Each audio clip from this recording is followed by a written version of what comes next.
is compare a 72% efficacy with the previously reported in other trials of 94 to 95%. That is true, but when one looks at the potential impact on a very important is namely severe disease, that overall in the United States, in South Africa, and in Brazil, the overall efficacy for severe disease was 85%. And in fact, in the study, including in the South African isolate, there were essentially no hospitalizations or deaths in the vaccine group, whereas in the placebo group, there were. So this really tells us that we have now a value-added additional vaccine candidate that will, of course, as happens with every candidate, will present the details of their data to the FDA. But I want to point out that this has important potential and real implications both domestically and globally, because as many of you are aware of, this is a single shot vaccine in which you start to see efficacy anywhere from 7 to 10 days following the first and only shot. It is very, very good with regard to cold chain requirements, namely requiring only a refrigerator. It is inexpensive, and the company is capable of making doses in the numbers of billions. Of note, and this is something that relates to what Dr. Walensky just said, we are being faced with variants. We're all aware of the variants that we knew dominated in the UK, the 117, the 351 in South Africa, and other variants such as the P1 in Brazil. When these variants were first recognized, it became clear that we had to look at in vitro, in the test tube, whether the antibodies that were induced by the vaccines that we had available would actually neutralize these new mutants. And it was reported in several preprint journals over the past couple of weeks that although it diminished, particularly the troublesome South African isolate, although it diminished the efficacy of the antibodies, it still was not below the cutoff where you would expect some degree of efficacy. But what we know now from this study, namely the J&J and the Novavax study, that antigenic variation, i.e. mutations that lead to different lineage, do have clinical consequences.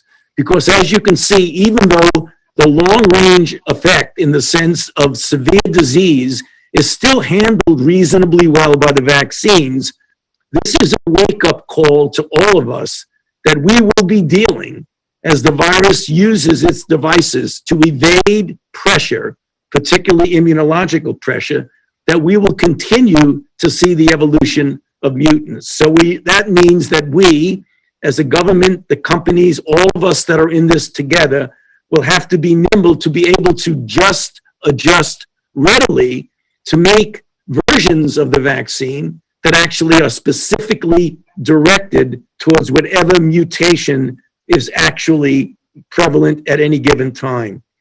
And finally, this all tells us that it is an incentive to do what we've been saying all along, to vaccinate as many people as we can, as quickly as we possibly can, because mutations occur, because the virus has a playing field, as it were, to mutate.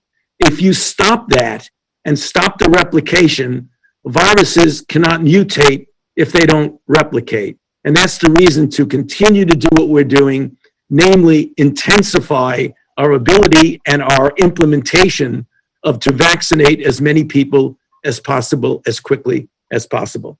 So now I'll hand it back to Andy Slavitt. Andy? Thank you, Dr. Fauci. Before I turn it over to all of you for some questions, I want to offer a few updates and a sense of the action and activities on our progress against executing our plan to defeat COVID-19. One of the core elements of our plan is accelerating the process of vaccinating the country to protect people from COVID-19 as quickly and as safely as possible.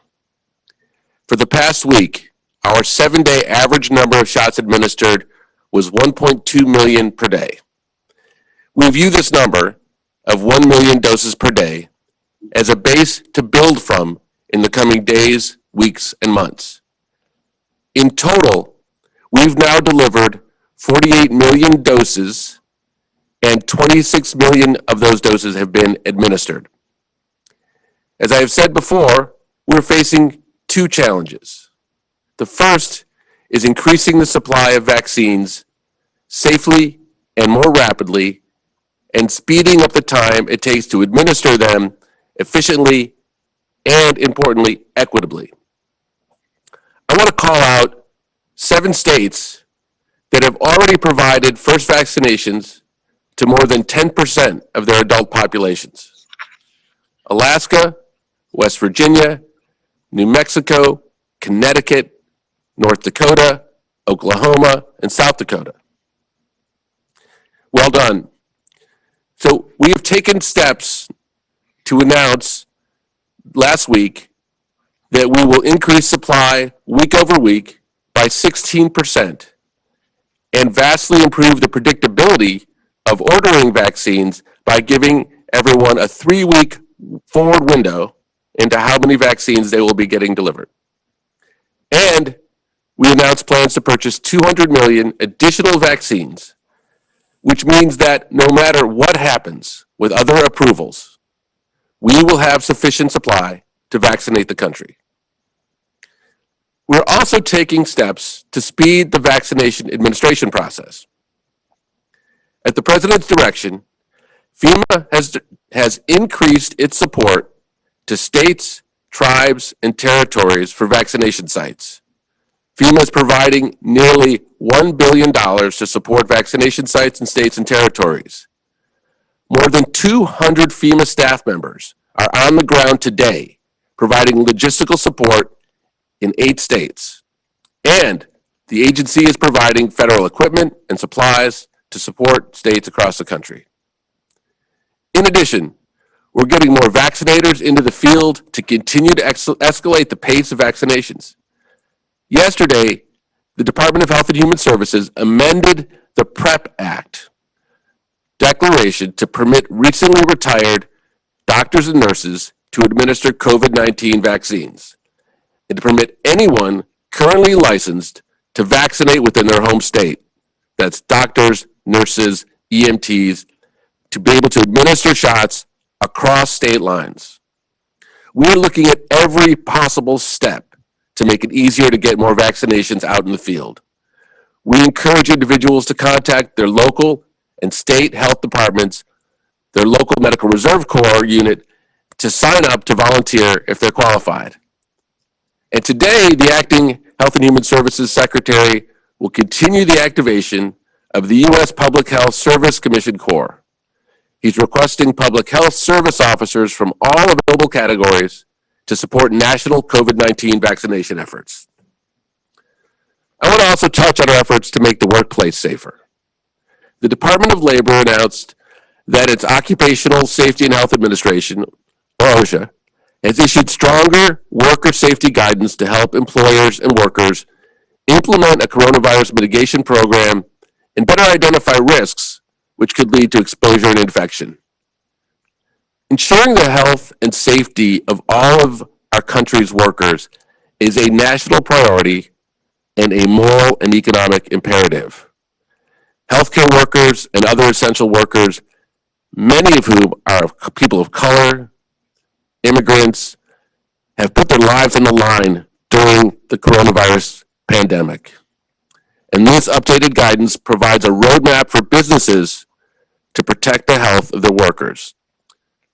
Now, one of the purposes of these briefings is to demonstrate the transparency that's within our national plan. And so I want to close by mentioning some of the steps we're taking to improve public access to the information they should have at their fingertips to stay safe.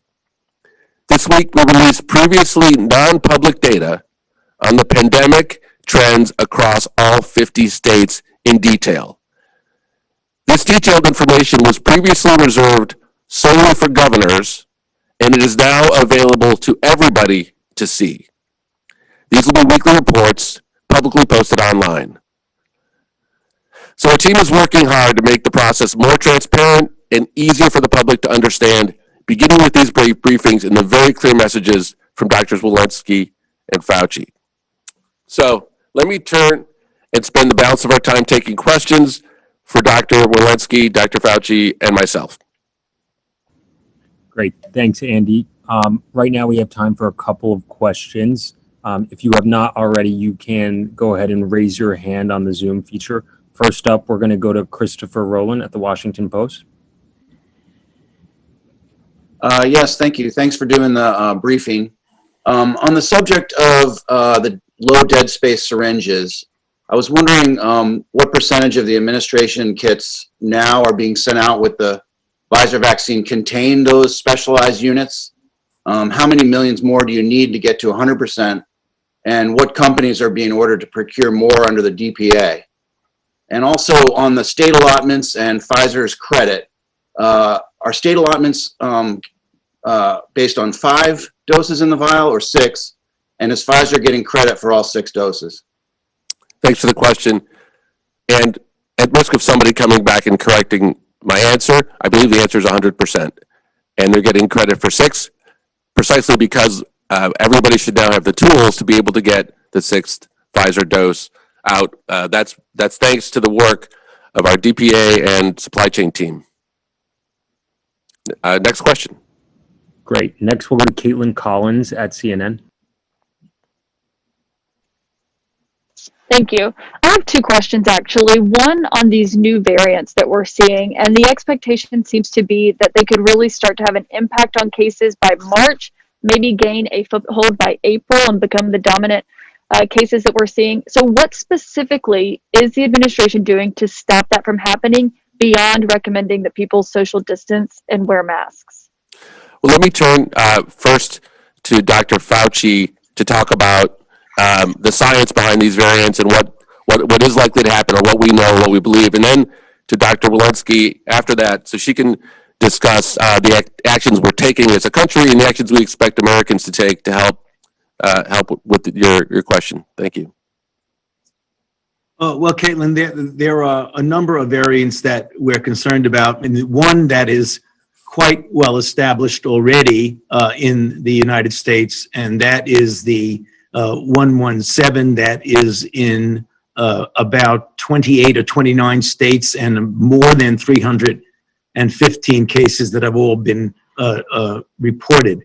As you alluded to, the fact is that when you have a virus that has ability to transmit more efficiently than the wild type in the community, sooner or later, by pure viral dynamics itself, it will become more dominant than the wild type.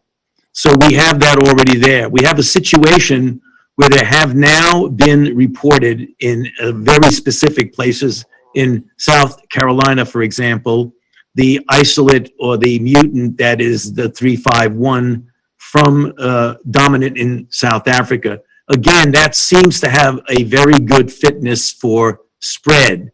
So whether or not that's going to ultimately take over in the sense of being dominant is unclear by now. The projection that is made with regard to the UK is that probably by the end of March, the beginning of April, it actually will become more dominant in this country. As I mentioned at the very end of my remarks, I'll leave it to, in a moment, to Dr. Walensky to talk a bit about what we're doing from a surveillance and other standpoint, but the fundamental principle of getting people vaccinated as quickly and as efficiently as you possibly can will always be the best way to prevent the further evolution of any mutant, because when you do that, you prevent replication, and replication is essential for mutation. So over to you, Dr. Walensky. Thank you, Dr. Fauci, and for that question. So there are numerous things that we are doing. As Dr. Fauci noted, the prevention measures, the mitigation measures for variants are actually exactly the same, regardless of what variant you have. We have scaled up surveillance dramatically just in the last 10 days, in fact. But our plans for scaling up surveillance are even more than what we've done so far. So we have partnerships with commercial labs. We are now asking surveillance from every single state, at least 750 surveillance strains per week. And we have 7 collaborations across universities to scale up surveillance to the thousands per week so that we can get a foothold as to see whether these projections of having this take hold by the middle of March or middle to late March are actually true. What we're also doing is offering support to the states that have identified these surveillances, specifically South Carolina with the 351 variant, reaching out to help with vaccination, as vaccination is, again, one of these things we need to do, with resources for increased testing, increased surveillance, as well as increased resources for vaccination and funding. So we're working hard to make sure that we can actually do the mitigation measures, the vaccination, do the surveillance. And then finally, we have cross-agency collaborations with CDC, NIH, BARDA, DOD, so that when we get these strains, we can do the science and understand the impact of these variants on our vaccines as well as on our therapeutics. Let me do one more comment.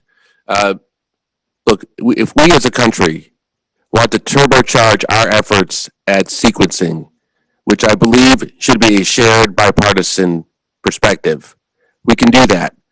And what we need is the Congress to quickly pass the American Rescue Plan, which contains the resources necessary to get all of our very, very talented people around the country who are world experts at sequencing to get on this as quickly as possible. So I couldn't urge people and the Congress to be more and more focused on the American Rescue Plan than I can, given the state of the variants.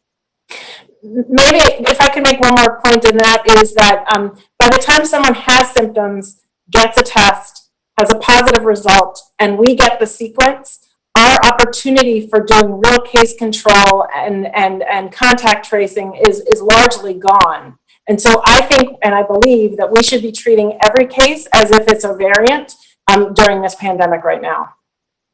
Thank you. Thank you for the question. Next. Great. Now we'll go to Ed O'Keefe at CBS.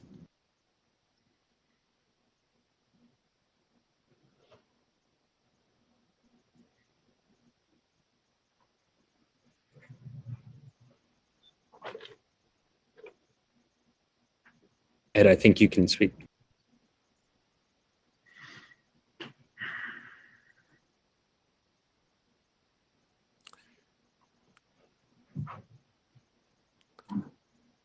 All right, Ed, we'll try to come back to you.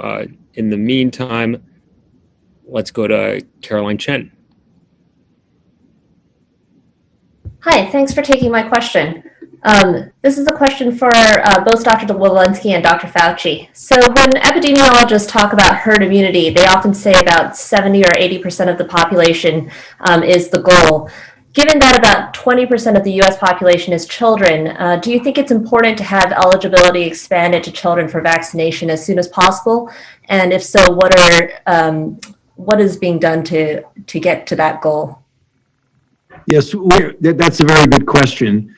And in the candidates that we're talking about now, certainly the Moderna and the Pfizer, the two that have been given the EUA, we've already started on what's called an age de-escalation testing. What that means that you start off, for example, we know with one of the vaccines, it's 16, and then one is 18 years old. We're going to go down from 16 to 12, from 12 to 9. And what you do, because you don't want to have to, and I'll explain why in a moment, to go through an efficacy trial where you're involving tens of thousands of children to show efficacy. What you can do is in a much smaller trial, measured in hundreds to a couple of thousands, to do what we call safety in a phase 2A for immunogenicity. And if you can show that it's safe and that in fact it induces the kind of response that is reflective of the protection, namely the correlate of immunity, what you can do is then bridge that to the efficacy data that you got from the 30,000 trial with Moderna and the 44,000 trial that we did with Pfizer. So in direct answer to your question, over the next couple of months, we will be doing trials in an age de-escalation manner so that hopefully by the time we get to the late spring and early summer, we will have children being able to be vaccinated according to the FDA's guidance. Thank you.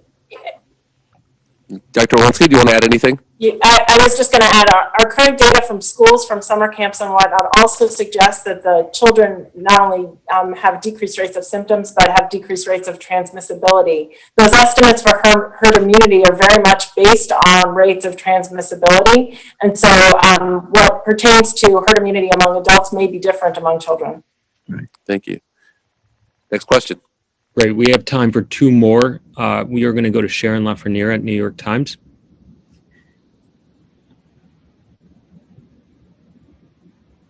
Thank you. Can you hear me? Yes. So Dr. Fauci said that we're going to have to make new versions of the existing vaccines to combat the variants.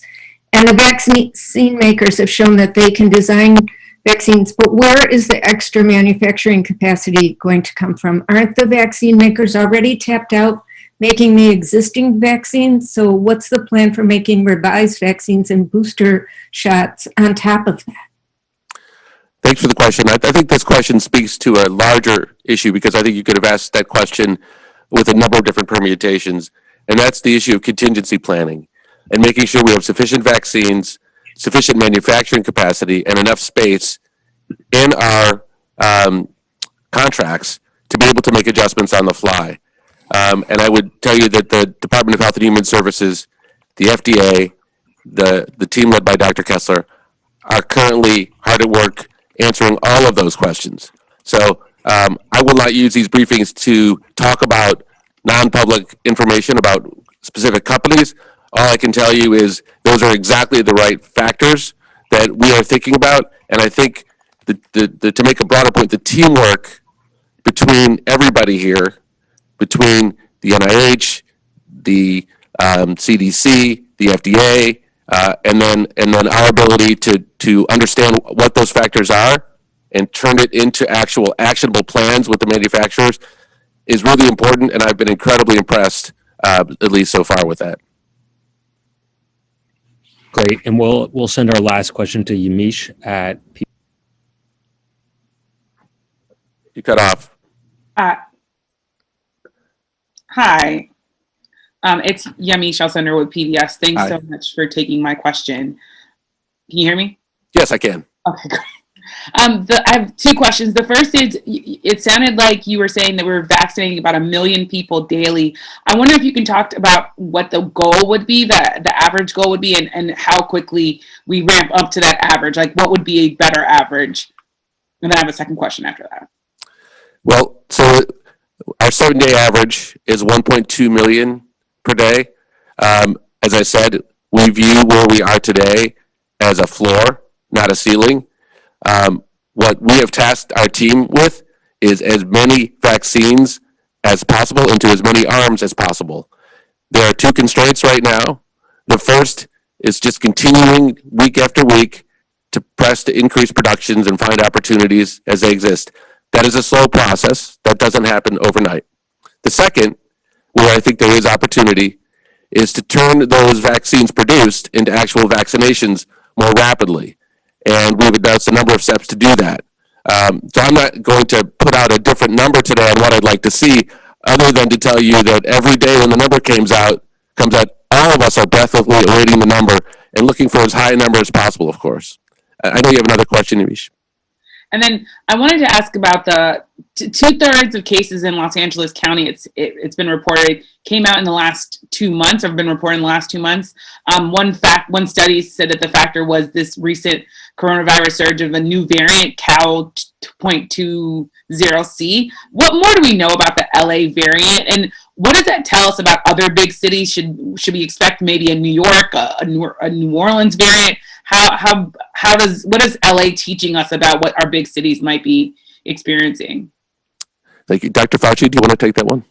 Yeah, sure. Well, what it tells us is what I alluded to in one of my prior comments, that when you have a significant amount, and we certainly have that now, and I've had that very much so over the past couple of months with the very steep slope of acceleration of cases that we've seen, is that the virus will continue to mutate and will mutate for its own selective advantage. So if you have a lot of cases in Los Angeles and you have this mutant that you referred to, you can be almost certain that as long as there's a lot of virus circulating in the community, there will be the evolution of mutants, because that's what viruses do, particularly RNA viruses. And that's what I was referring to just a moment ago. You're giving the virus an opportunity to adapt. So when people make an immune response against it, particularly in someone like that might be immunosuppressed, where the virus stays in that person for a longer period of time,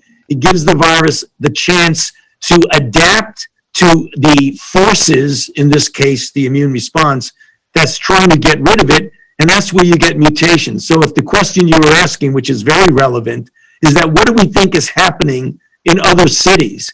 I think what the underlying issues that are going on in California and Los Angeles very likely are taking place throughout the country, which is one of the reasons why, as Dr. Walensky has said, that we're really ratcheting up our genomic surveillance capability and our ability to get that information in real time. So, Dr. Walensky, anything you'd like to add?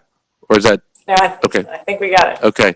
So I think what we're saying collectively is, let's not be quite such polite hosts to this virus. Let's turn the tide and do like other countries who do everything possible to shut out the growth of this virus and make sure it's not welcome. Well, thank you all for attending the briefing. I hope that this is useful to you. We intend to continue to do these every Monday, Wednesday, and Friday with the same group, and we will bring others on as well. So if you have any feedback on how we can continue to share this information with the public, please let us know. Thank you and have a great weekend.